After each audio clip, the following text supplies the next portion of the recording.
हमको सिर्फ एक बात समझानी है कि हमारा देश संकट में, और इस देश को संकट से इस आदमी का ही एक डिसीजन निकालेगा। अब ये जो दौर आ रहा है ना, कमर्शियल फिल्में एक बार फिर बूम पर हैं, क्या आप सिनेमा के इस दौर के लिए एक्साइटेड हैं? मैं आपसे पूछूं कि शोले फिल्म ने कितनी कमाई की थी, आप नहीं याद बता ही नहीं। पाएंगे। आज हम क्वालिटी को भी डिसाइड करते हैं ये बोल करके कि यार वो चल ही नहीं, उसने कब पैसे नहीं कमाए। फिल्म मेकर्स भी अपनी फिल्म्स को ऐसे ही प्रोजेक्ट कर रहे हैं, जैसे अभी रामायण आ रही है, 4,000 करोड़ में बना रहे हैं। वो एक पीआर का जरिया होता है लोगों का। कि ये इतना इन्फेक्शियस हो गया है कि कई बार कुछ दर्शक मिलते हैं मुझे फ्लाइट्स पे, एयरपोर्ट पे, इधर उधर, वो भी बात करने लगते हैं नंबर्स में। हाँ। और मैंने उनको डांटा भी है। हाय, मैं हूँ गरिमा, आप देख रहे हैं कड़क। हमारे साथ हैं मनोज बाजपेयी जी। उनकी फिल्म आ रही है governor the silent saviour. Film के बारे में उनसे बात करेंगे। सबसे पहले बहुत बहुत स्वागत है सर आपका। Thank you. कैसे हैं आप? बहुत बढ़िया, आप कैसी हैं? मैं बढ़िया एकदम। जब हम आखिरी बार मिले थे तो आपने बताया था कि आपकी बिटिया चाहती हैं कि आप एक यूट्यूब चैनल शुरू करें। कहाँ तक पहुँचा वो कुछ प्रोग्रेस? नहीं अभी, क्योंकि वो अपना अपना फ़ायदा देख रही है। क्योंकि उसको लग रहा है कि स्कूल के बाद जो है उसके लिए एक यूट्यूब चैनल जो है पापा ही खोल के रखे होंगे, सब सारा सब्सक्रिप्शन होगा तो मैं उसको कैप्चर कर लूँगी। नहीं, आई मीन जोक्स असाइड, उसमें एक पूरा काम है। हाँ। जी। और आजकल काम इतना कुछ सालों से बढ़ा हुआ है कि मेरे पास में कोई मतलब समय मिलता ही नहीं है। मतलब परिवार के लिए समय नहीं मिल पाता, तो मैं यूट्यूब के लिए कैसे निकाल पाऊंगा। और जो मैं करना चाहता हूँ अच्छा करना चाहता जी। हूँ, अगर कभी किया तो। लेकिन वो कैसा होगा, उसकी रूपरेखा कैसी होगी, उसका उसमें सब्जेक्ट मैटर क्या होगा, ये सारी चीज़ें बहुत मेरे लिए महत्वपूर्ण रखती है। सिर्फ सब्सक्रिप्शन के लिए तो नहीं कर सकता नहीं मैं। कर सकते, करेक्ट। अगर आपकी फिल्मोग्राफी की मैं बात करूं, इंस्पेक्टर ज़ेंडे, एक बंदा, फिर ये गवर्नर, रियल लाइफ से इंस्पायर्ड ये कहानियां हैं, तो जब गवर्नर आपके पास आई थी तो क्या सबसे ज़्यादा कंपाइलिंग फैक्टर था जिसके बाद आपने इसके लिए हाँ बोला? इसका जो क्योंकि ये एक इकोनॉमिक्स के बारे में बात कर रही है, आरबीआई गवर्नर के बारे में बात कर रही है, एक ऐसे समय की बात कर रही है जो कि एक क्राइसिस का टाइम था, जहाँ पे मनमोहन सिंह जैसे जो है इकोनॉमिस्ट, वो भी उस समय ब्यूरोक्रेट थे। और उसी समय एक ऐसा आदमी जिसको आरबीआई का गवर्नर बनाया गया, जिसके ऊपर ये पूरी जिम्मेदारी डाली गई कि इस देश को जो है किसी भी हालत में 15 दिन के अंदर हमको इस मुश्किल हालात से निकालना है। उसके एक निर्णय ने कैसे पूरी इस देश की आर्थिक दशा और दिशा को बदल के रख दिया। तो एक बड़ा इंटरेस्टिंग था। लेकिन जिस तरीके से ये फिल्म की स्क्रिप्ट लिखी गई है, एक थ्रिलर के फॉर्मेट में लिखी गई है, रनिंग अगेंस्ट टाइम वाला पूरा इसका नेचर है, जहाँ पे एक आम आदमी भी समझेगा और आपके जैसे लोग जो न्यूज़ रूम में बैठते हैं वो भी समझेंगे, एक इकोनॉमिस्ट भी समझेगा। और दूसरा एक अच्छी बात इसमें ये थी कि मुझे लगा कि यार ब्यूरोक्रेसी जो है उसमें ऐसा लगता है कि सारे बाबू लोगों को जो है एक ही पेंट से हम लोग रंगते हैं। तो हमको बात करनी चाहिए उन लोगों की भी जो लोग जिन लोगों के डिसीजन से कई सारी चीज़ें बदली भी हैं। और यहाँ पर वो फिल्म उनके बारे में बात कर रही है और बड़े इंगेजिंग ढंग से बात कर रही है, आपको पलक झपकाने का मौका भी नहीं दे रही है। और इसलिए मुझे लगा कि यार, और मैंने भी आज तक किसी इकोनॉमिस्ट का रोल किया नहीं, और एक या फिर ब्यूरोक्रेट का रोल नहीं किया। मैंने आईपीएस किया हुआ है, मैंने एक दरोगा किया हुआ है, मैंने हवलदार भी किया हुआ है, मैंने ट्रैफिक वाला भी किया हुआ है, ब्यूरोक्रेट्स नहीं किया है। तो let's go ahead and give it a try because it's part of a great script. जी। And how did you prepare for it? क्या तैयारियां लगी? तैयारियां तो देखिए क्या है कि एक्टिंग का क्राफ्ट जो है एक अलग विधा है, एक अलग साइंस है।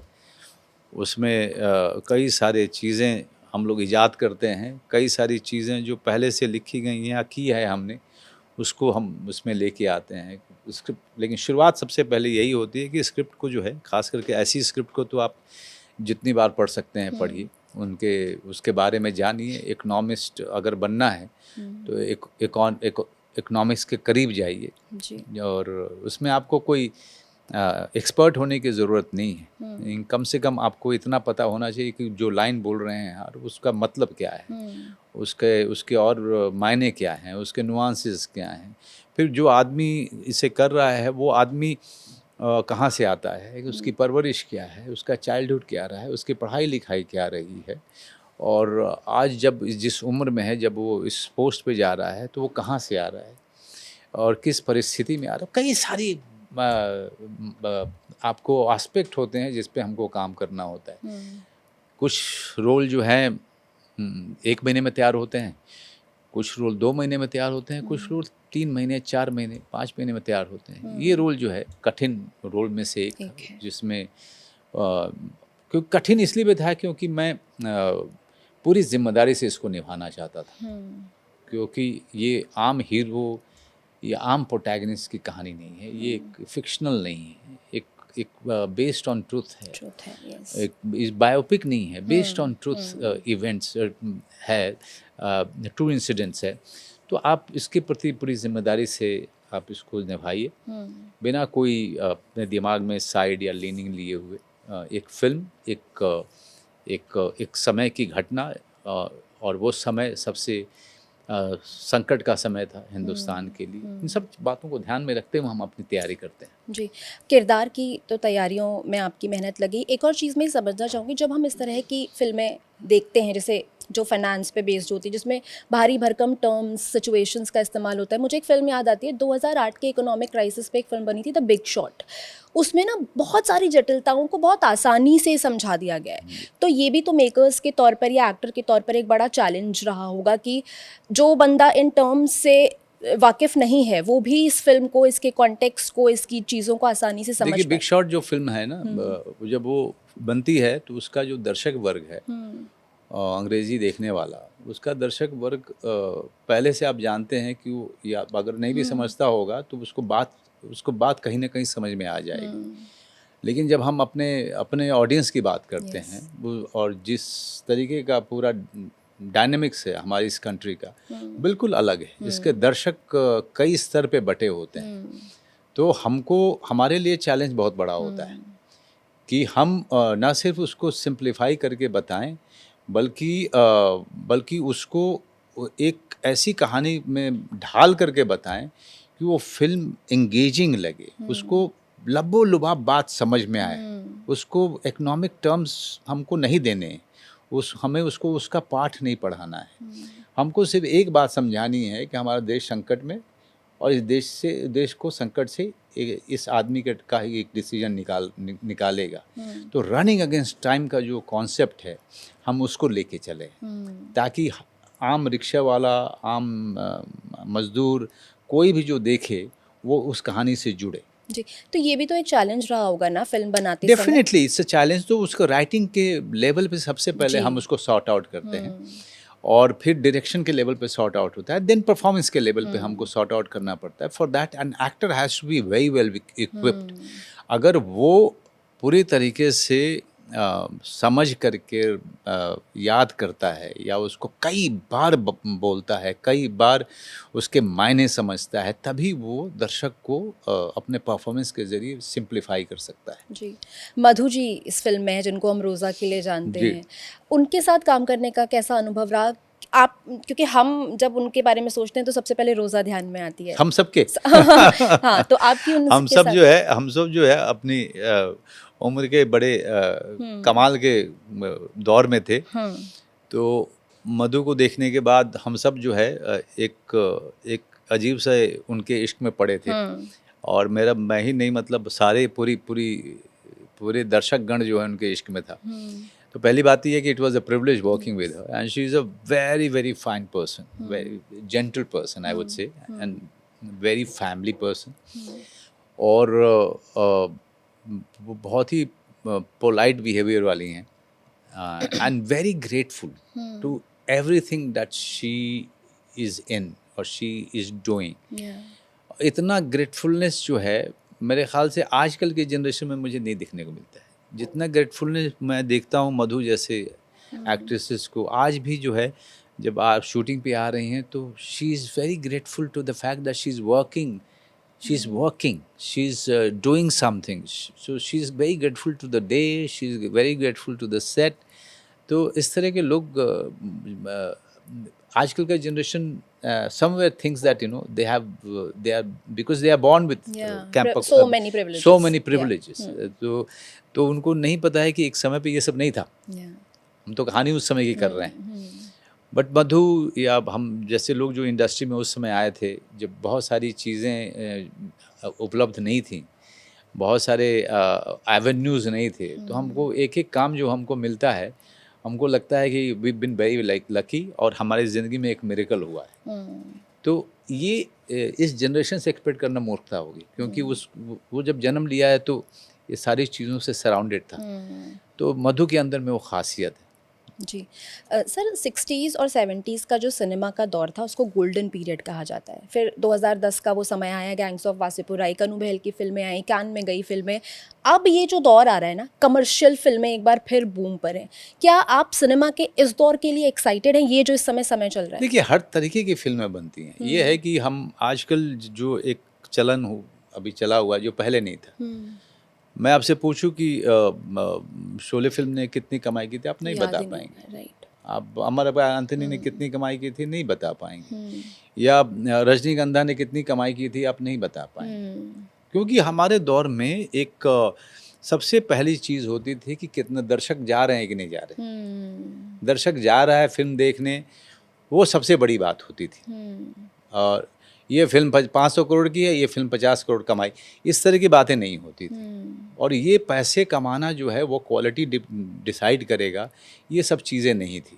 चाहे जो भी फिल्म चले ना चले, वो एक अलहदा बात हुआ करती थी. उसका प्रोड्यूसर से लेना देना होता था, उसका कभी दर्शक से या उसमें फिल्म में काम करने वाले से लेना देना नहीं था. आज हम क्वालिटी को भी डिसाइड करते हैं ये बोल करके कि यार वो चल ही नहीं, उसने कब पैसे नहीं कमाए, उसने तो सिर्फ 30 करोड़ कमाए. लेकिन आपको कैसे पता है? फिल्म बनी थी 5 करोड़ में, बनाए उसने 30. अब आप इसका रेशियो लगा लीजिए कि किसी फिल्म में 100 करोड़ रुपए लगे बनाने में, कमाता है 600 करोड़ या 400 करोड़. तो हम लोग अब सिर्फ नंबर्स पे जो है ना फिल्म की क्वालिटी डिसाइड करते हैं. ये सब चीज़ें नहीं थी. आज के दौर में जब आपने जिन जिन फिल्मों का नाम लिया वो सब भी चल रही हैं. क्योंकि आप जानते हैं कि क्या कहें, सुपरमैन ऑफ मालेगांव भी क्या फिल्म है? कम पैसे में बनी थी, ठीक ठाक पैसे कमाए. मालेगांव एक्सप्रेस कम पैसे, लेकिन उसने अपना पैसा बना लिया. लापता लेडीज उसने बनाया. 12th फिल्म के बारे में सभी लोग जानते हैं. तो हम इन फिल्मों के बारे में बात क्यों नहीं करते? हम क्यों सिर्फ हम 500 करोड़ 900 करोड़ 800 करोड़ इन सब फिल्मों के बारे में बात करते हैं? ज़रूर उनकी बात कीजिए, लेकिन साथ साथ ये भी तो देखिए कि देर इज़ एन ऑडियंस जो कि वेट कर रही है अपने तरीके की फिल्मों को देखने के लिए. और जब उसको एक अच्छी फिल्म मिलेगी वो देखेगी जी. वो फिल्म देखने ज़रूर जाएगी. ये हमेशा हुआ है. और गवर्नर जैसी फिल्म तो पक्का जाके देखेंगे. मैं जानता हूँ कि आपके न्यूज़ रूम में से आधे से ज़्यादा लोग देखेंगे. मैं जानता हूँ, ये कॉन्फिडेंस है मेरा. और जितने ब्यूरोक्रेट्स हैं, जितने बैंकिंग वाले हैं, जितने स्टॉक वाले हैं, वो सब देखेंगे. बिकॉज उन सबका लेना देना इकोनॉमिक्स से है, फाइनेंस से है. वो सब जाएंगे. वो सारा युवा वर्ग जाएगा जो यूपीएससी की तैयारी कर रहा है. तो ये सबका लेना देना है इस तरह की फिल्में से. अगर फिल्म अच्छी है तो सोने पे सुहागा, फिर वो फिल्म अपना प्रचार प्रसार खुद ही करती है. Sir, last question. जैसे आपने बोला कि नंबर्स गेम में ये सिर्फ प्रोड्यूसर्स को पढ़ना चाहिए, आपको नहीं लगता ये वो दौर आ गया है जब फिल्म मेकर्स भी अपनी फिल्म्स को ऐसे ही प्रोजेक्ट कर रहे हैं? जैसे अभी रामायण आ रही है, 4000 करोड़ में बना रहे हैं. वाराणसी को लेकर के भी कि माउंट करने के लिए, स्केल लार्ज दिखाने के लिए वो बजट पहले से ही रिवील कर देते हैं या इस तरह से ही प्रोजेक्ट करते हैं. देखिए, वो एक पीआर का ज़रिया होता है लोगों का, क्योंकि उसी तरीके से ज़्यादातर बातचीत जो है कम से कम मैं जानता हूँ कि 15 साल से चल रही है. और यहाँ तक ये इतना इन्फेक्शियस हो गया है कि कई बार कुछ दर्शक मिलते हैं मुझे फ्लाइट्स पे, एयरपोर्ट पे, इधर उधर, वो भी बात करने लगते हैं नंबर्स में. हाँ. और मैंने उनको डांटा भी है कि भाई तुम्हारे अकाउंट में नहीं जा रहा है. अगर आपके अकाउंट में जा रहा है तो आप बात करो ना. आप ये बताओ कि फिल्म कैसी लगी. बुरी लगी तो उसकी बात करो, अच्छी लगी उसकी बात करो. ये जो 500-600 करोड़ है, इसमें से आपके पास में 1 रुपया भी आपके अकाउंट में नहीं जाने वाला है. तो दर्शकों को ये समझना पड़ेगा कि भाई फिल्म आपको अच्छी लगी कि बुरी लगी या एवरेज लगी, उससे ही सिर्फ आपका लेना देना है. बाकी से किसी चीज़ से लेना देना नहीं है. ना मेरा लेना देना है उस फिल्म के बिजनेस से। फिल्म के बिजनेस से प्रोड्यूसर का लेना देना है। और हम सब जब फिल्म में काम करते हैं, हम मेहनत करते हैं ताकि एक अच्छी फिल्म बनाए, ताकि लोग जो है ज़्यादा से ज़्यादा देखें। इसके अलावा किसी का कोई लेना देना नहीं होता, ना हम उस बिज़नेस को समझते हैं। जी, thank you so much sir इस कॉन्वर्जेशन के लिए। आपको ये बातचीत कैसी लगी आप कमेंट करके ज़रूर बताइएगा। I wish you and the whole team all the best. Thank you. Thank you so much.